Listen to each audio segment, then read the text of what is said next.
केदारनाथ विधानसभा के उपचुनाव में ये हमारा सौभाग्य है कि आज हमको यहाँ पर अलकनंदा और मंदाकिनी के संगम पर यहाँ पर आने का सौभाग्य मिला। मां गंगा को प्रणाम। कल हमारे प्रदेश के माननीय मुख्यमंत्री श्री धामी जी यहाँ केदारनाथ विधानसभा के उपचुनाव में प्रचार के तहत आए थे और ये मेरा सौभाग्य है कि उन्होंने अपने संबोधन में इस नाचीज का जिक्र किया और उन्होंने कहा कि गणेश गोदियाल वैसे तो हमारे मित्र हैं। ये सत्य है कि रिश्तों को तय करने का अधिकार बड़े लोगों को होता है, तो उन्होंने मुझे मित्रता के रूप में संबंध मेरे साथ प्रदर्शित किए, इसके लिए मैं उनका आभार व्यक्त करता हूं। पर माननीय मुख्यमंत्री जी ने केदारनाथ की इस पवित्र धरती में आकर जनता को झूठ बोलकर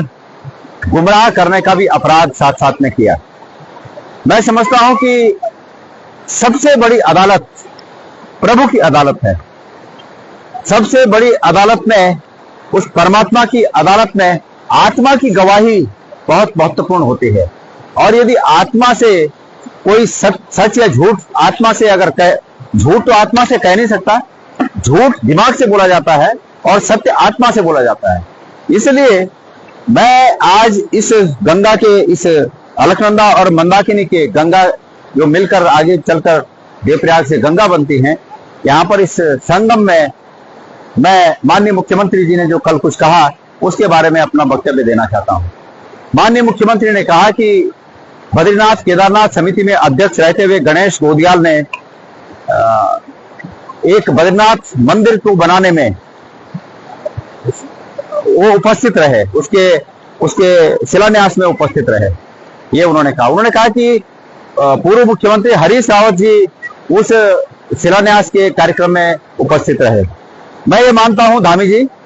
कि इससे बड़ी बात तो नहीं है और मैं आपसे भी उम्मीद करूंगा कि जो बातें आपने एक राजनीतिक मंच पे कही, अगर आपके अंदर हिम्मत है और आप वाकई सच्चाई के साथ में कहना चाहता हूं, आपकी आत्मा में एक उत्तराखंडियत का वास है, तो जिस प्रकार से मैं आज यहाँ पर ये गंगा जल, ये संगम पर ये गंगा जल लेकर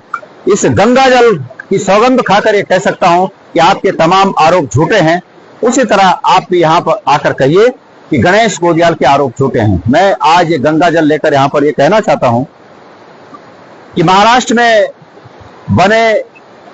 बद्रीनाथ मंदिर से बद्रीनाथ मंदिर समिति के पद, प्रतिष्ठा और संसाधन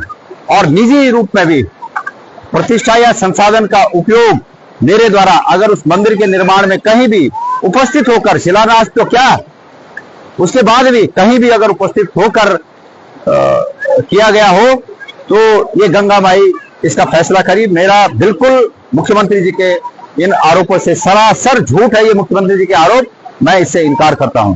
और माननीय मुख्यमंत्री जी गंगा जल लेकर मैं अब आप पर आरोप लगाता हूं। आपके ऊपर आरोप यह है कि आपने केदारनाथ से केदार शिला दिल्ली तक पहुंचाने के लिए बद्रीनाथ मंदिर समिति का उपयोग किया, उनसे केदार शिला मंगवाई। आप पर आरोप है कि आपने दिल्ली के बुराड़ी में तथाकथित रूप से केदारनाथ धाम की स्थापना के लिए जो सदस्य इकट्ठे करके उनका रजिस्ट्रेशन करवाने में मदद की, उसके साथ आप उन लोगों के साथ आपके पहले से संबंध है, ये आरोप मैं लगा रहा हूं। आप आकर यहाँ पर इन आरोपों का, कोई अदालत नहीं है इससे बड़ी, जिस जगह मैं खड़ा हूं इस जगह से बड़ी कोई अदालत नहीं है, तो आप जो है आप भी यहाँ पर आकर इस अदालत में, इस प्रभु की इस अदालत में अपने बयान दर्ज कीजिएगा। मैं अपने बयान दे रहा हूं। तो आपने वहां पर वो सहयोग किया, आपके मुखार बिंदु से ये शब्द हुए कि जो लोग केदारनाथ नहीं जा पाएंगे वो लोग यहां पर आकर दर्शन कर सकते हैं। आपने ये बात कही। आपने एक नया धाम केदारनाथ के रूप में एक नया धाम दिल्ली में बनाने की स्थापना करने के लिए प्रयास किया, ये मेरे आरोप हैं। और अगर ये सत्य नहीं है तो आप कृपया यहां पर आकर इसी प्रकार से गंगा जल को हाथ में रखकर आप भी अपने बयान दर्ज करा सकते हैं। इसलिए मुख्यमंत्री के रूप में आपकी प्रतिष्ठा यह है कि आप उत्तराखंड के मुख्यमंत्री हैं और उत्तराखंड के मुख्यमंत्री से यह अपेक्षा नहीं की जाती कि उत्तराखंड का मुख्यमंत्री चुनाव को जीतने के लिए झूठ का सहारा ले। वैसे आपकी पार्टी का ये तो इतिहास है कि आप चुनाव जीतने के लिए झूठ तो क्या, आप कुछ भी करने को तैयार हैं। जहां तक पूर्व मुख्यमंत्री हरीश रावत जी का प्रश्न है, मेरी पुख्ता जानकारी है कि हरीश रावत जी भी शिलान्यास के उस कार्यक्रम में नहीं गए थे। हाँ,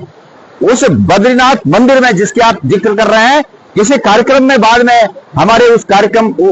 हमारे प्रवासी लोग हैं, वहां के जो मैनेजर वगैरह जो समिति के लोग हैं, उन्होंने हरीश रावत जी को एक कार्यक्रम में बुलाया था और बाद में उस कार्यक्रम में हो गए थे, लेकिन कहीं कोई सरकारी संसाधन या सरकारी मदद उनको इस काम के लिए हरीश रावत जी ने भी नहीं की, ऐसा मेरी पुख्ता जानकारी है। बहरहाल ये बात अलग है कि आप केदारनाथ विधानसभा के उपचुनाव में झूठ का सहारा लेकर आप इस चुनाव को फतेह करना चाहते हैं। मैं आपसे निवेदन करता हूं कि अगली बार जब आप केदारनाथ आए, मैंने सुना कि कल आप फिर केदारनाथ आने वाले हैं, तो कृपया केदारनाथ आने से पहले संगम पर आकर प्रभु की इस अदालत में इस गवाही को दें कि केदारनाथ धाम दिल्ली जो आपने बनवाने में मदद की, उसमें क्या आपका रोल था, उसको इस पर यहां पर आकर आप जरूर कहिएगा। मैंने इतनी बार कह दिया, लेकिन राजनीतिक मंचों से आपने उस बात पर कहने के बजाय आरोपों को लगाना ज्यादा उचित समझा। कृपया इस संगम पर आकर यह भी कहिए कि केदारनाथ में जो चढ़ा हुआ सोना था वो पीतल कैसे बना, वो कैसे पीतल हो गया। आप ये भी कह सकते हैं कि वो सोना आया ही नहीं था, वो पीतल या तांबा ही आया था, यही आप कह सकते हैं। तो कृपया आप आइए और इन बातों का यहाँ पर प्रभु के इस सबसे बड़े अदालत में इन बातों पर अपनी गवाही दर्ज कराइएगा। मैं उम्मीद करता हूं कि जरूर आप इस पर रिस्पॉन्स करेंगे। बाकी मेरा नाम लेने के लिए, क्योंकि आप भाई मुख्यमंत्री हैं और आपने मेरा नाम लिया, तो मेरे लिए तो ये बड़ी बात है। आपका बहुत बहुत धन्यवाद। जय हो गंगा माई।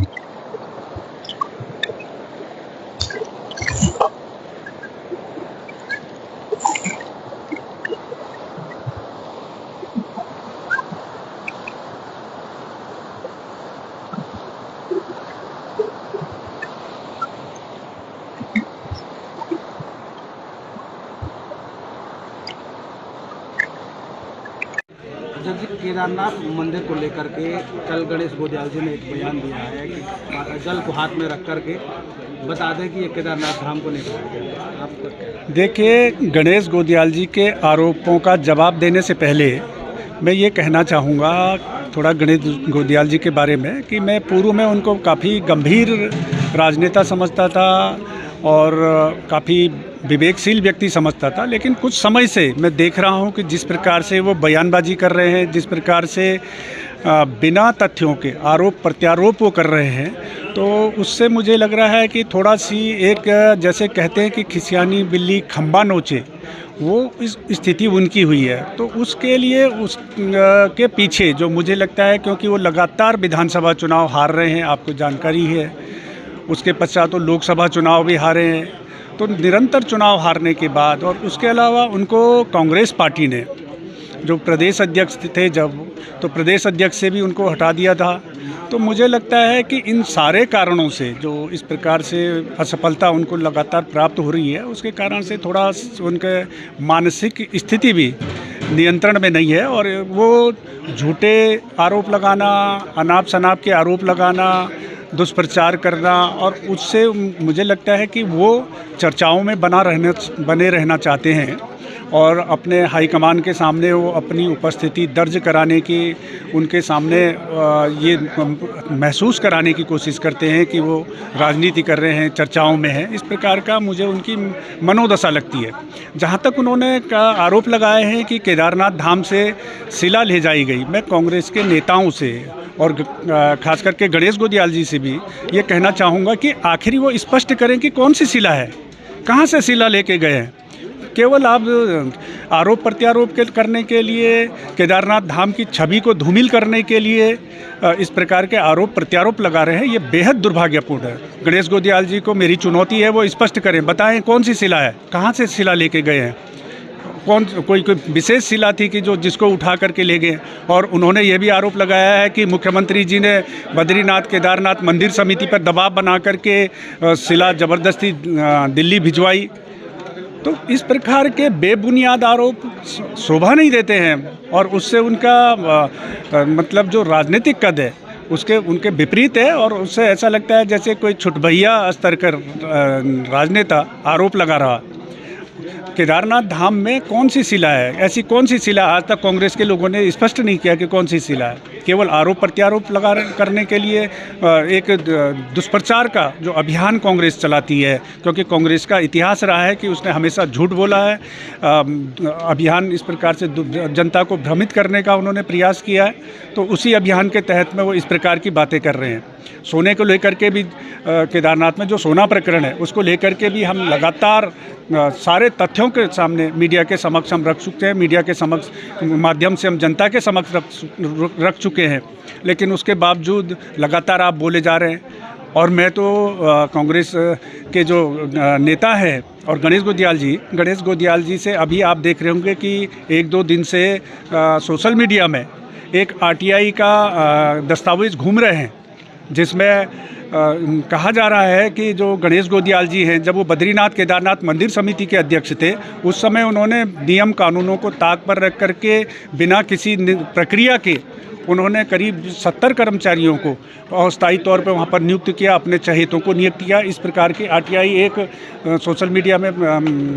चल रही है और उसके जो दस्तावेज हैं, जो सूचना के अधिकार जो के तहत जो प्राप्त दस्तावेज हैं, उनमें इस प्रकार से जानकारी प्राप्त हो रही है। तो मैं गणेश गोदियाल जी से कहना चाहूँगा कि वो दूसरे पर आरोप प्रत्यारोप लगाने से पहले, ईमानदारी का अपना डंका पीटने से पहले, वो जो सोशल मीडिया में जो RTI में जो दस्तावेज प्राप्त हुए हैं कि उन्होंने नियम कानूनों को ताक पर रख करके अपने चहेतों को बद्रीनाथ केदारनाथ मंदिर समिति में इतनी भारी संख्या में इतने लोगों को वहाँ पर नियुक्त किया है, उसके बारे में स्पष्टीकरण दे, बताएं कि किस नियम और किस प्रक्रिया के तहत में उन्होंने ये नियुक्तियाँ की हैं।